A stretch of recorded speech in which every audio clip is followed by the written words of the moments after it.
Sabi ng matatanda, kung gusto mong malagay sa tahimik ang buhay mo, mag-asawa ka na. Pero bakit kung mag-asawa ko, parang lalong gumulo yung buhay ko? Dati, pag napagod ka, magpapahinga ka lang, okay na. Ngayon, pag napagod ka, sige lang, trabaho lang. Buhay ka pa naman.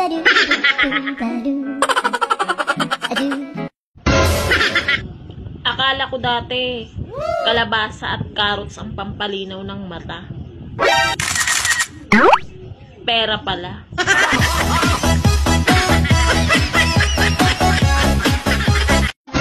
Gusto mo bang mag-travel kahit wala kang pera? Wow! Mag-konduktor ka. Tiyak na marami kang lugar na mararating at libre pa pamasahe, diba? Mahalin mo ang kape. Dahil kahit walang nagmamahal sa'yo, nandyan ang kape hanggang sa burol mo.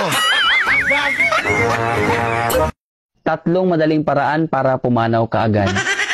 Number 1, manigarilyo araw-araw. Maaga kang pumanaw mga 10 years. Number 2, uminom ng alkohol araw-araw. Maaga kang pumanaw mga 30 years. Number 3, magmahal ka ng isang taong hindi kaya magmahal pabalik. Mamamatay ka araw-araw.